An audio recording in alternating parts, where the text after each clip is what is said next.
AI art sucks. So now that we got that out the way, I wanted to make a video where I fix AI generated character designs that I found on Pinterest. The reason why is because, well, they're kind of oversaturating Pinterest at the moment. And just in general, like on Pinterest, I've noticed there's just been a resurgence of AI art and character designs, and they're always passing them off like as either like an aesthetic or like legit. And then you see the comments and you're like, oh, it's AI. Also, I've been seeing comments in Pinterest, like the posts where it's AI stuff, and they're like, oh, free OC, this is mine now. I have mixed feelings about that. I mean, I don't know. I guess it's kind of fair game because, I mean, you're, taking stuff or whatever. You know what? It's a gray area. Do what you want, I'm doing my thing of being chaotic, neutral, I guess, by fixing these designs because it's the only type of art that really I can fix that's not going to be disrespectful to anybody, because what's the creators going to do? They're going to come to my video and be like, hey, you fixed my art. And I'm going to be like, do you have proof of that?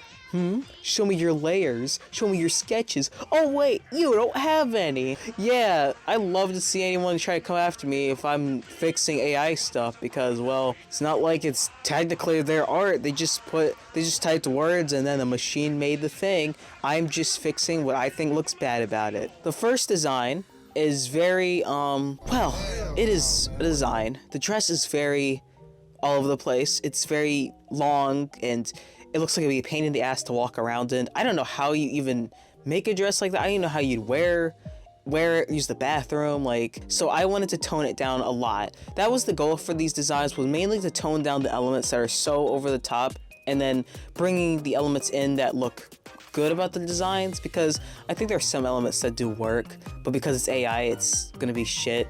That's one thing I've noticed about AI art, is that it's kind of like copying homework from someone, but you have no idea what the subject is, or you don't understand it at all, so you're just kind of scribbling whatever. That's kind of what this design is. It feels like elements of good design, but it's just not being applied well because it's not done by a human.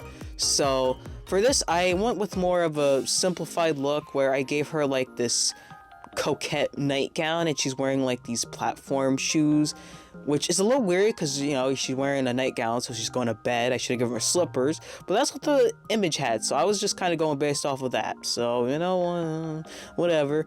But I liked it. I will admit, I kind of could have added a bit more details. Like, I wanted to give her more of like cloud motifs or something like that, like on the dress, like adding like little fluff or something, but I'm just going with like frills instead, which I kind of regret, but I don't feel like fixing it, so whatever.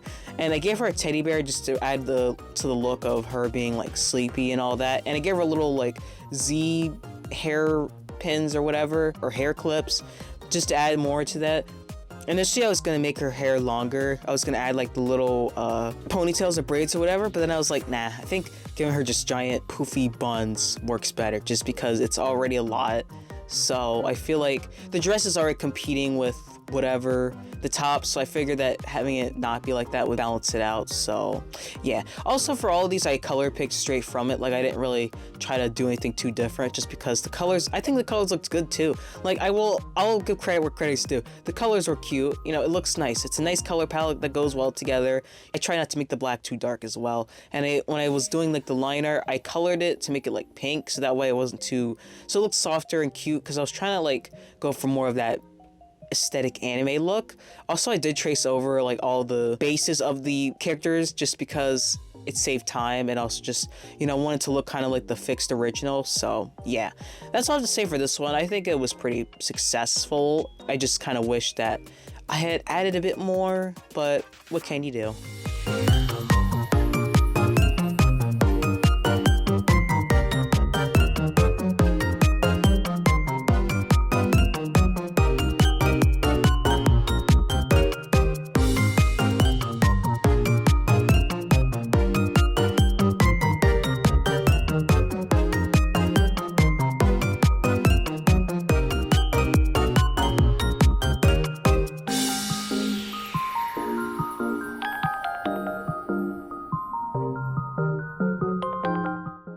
Now this design really intrigued me. You see, I actually found it and I was like, oh, this kind of looks like Minnie Mouse if she was a Genshin character. But that's not what really intrigued me. It intrigued me because it's an adoptable Yeah, someone had put this on DeviantArt, and they were like, oh yeah, someone should buy this.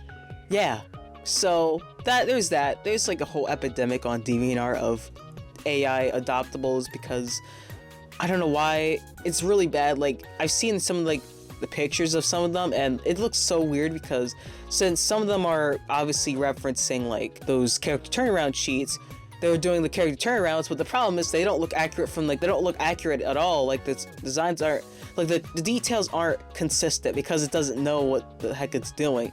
So some elements are the same, but most of the time it's just like the hair is off, or the outfit looks different, or it makes no sense. And this is kind of the same way. Like, you can tell it's AI because, like, what the heck is going on, like, the corners? Like, what are those supposed to be? I think the one on the bottom right is supposed to be a suitcase. I didn't include it just because I didn't feel like it, but for everything else, I wanted to just kind of, again, simple. I did like the base design of it. Like, I did think it was cute. It has a nice silhouette, so that's what I went with. I also made her a mouse just because the ear things or whatever the heck's on her head looked like mouse ears. And that's why I said she looks like Minnie Mouse, that she was a Genshin character. I gave her like kind of a healer look. And again, you know, a color picked from it. It was a good color palette. I like it. I don't really draw a lot of characters with this color palette, so it was a nice change of pace. I did add some like gold embellishments or whatever they're called, like decorations on her clothes after the fact, because I was debating it during the process, but then I was like, but then afterwards I was like, nah, I should add it because I figured, you know, it would add some more detail and it would give it a bit more personality or whatever. So yeah, that's that one.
So I picked this one because it was by far my most favorite one out of all of these, and it was also the most detailed. Like, I put a lot of detail into this one, as you can see in the sketch and the line art and all that. I think for this one, I liked it just because the color palette was cute, but it looked so, I don't know, something about it just really stuck out to me. I think it was just the details and like all the stuff on the side was like, whoa, what's going on here? As you can see, like with these AI generated references, it's trying to add like details and stuff and handwriting, but it doesn't look like human handwriting or anything at all. It just looks like mush. So it's like it's trying to look like a reference sheet, but it doesn't make any sense. And yeah, I think for this one, I was just trying to make her look like very fairy K, cutesy, like she's about to go out, hang out with her friends or something like that. I gave her a boba teacup just because I was like, she looks like she would drink boba, and also like the thing she was holding in the original reference, I think kind of looked like it. I don't know. I just kind of want to make her look very cute and bubbly, like she's like, yeah, I'm gonna take on the day and have fun with my friends and do all this cool stuff. I think out of all these, this is my favorite. That's why I made the thumbnail, because it's really cute, and I really like the color scheme of this. For accessories and stuff, I kept it simple, even though it looks like there's a lot going on, just because, I don't know, I didn't want to go too overboard with it. Like, I kept her skirt simple. I just added like little candy things on it, and I gave her a strawberry bag because I was like, you know, it's really cute. I wanted to give her like a maybe some other type of bag, but I feel like the strawberry bag just worked because I don't know. I could have given her like a lollipop bag or something, but I felt like it was a nice contrast to everything else. Near the end, as you'll see, I added some like blue in her hair just to, because I noticed that when I was color picking, like the colors look darker than they actually are, but then when I applied them, they actually look they're way lighter than I expected. Like I did not expect that pink to be that pale. I was like, whoa, sheesh, it looks almost white. So I had to kind of sort of add some stuff to it because her skin was really pale too, because like I said, I was color picking from it. So I figured I might as well try to like fix some areas where it was like a little too, where it was like kind of competing a bit, like it was too light in both places, so I had to add that contrast just so that it wouldn't look like it was melting together. So yeah.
That is all for all these designs. I hope you guys like this. I think I might do more of like AI art fixing because I think it's fun. I think you guys should do it too. It's a nice way to like deal with art block, and also it's a good way to get back at, you know, the AI fartists for being fartists. So yeah, and that prove that humans are better at art, you know. Hope you guys enjoyed, and I'll see you guys later.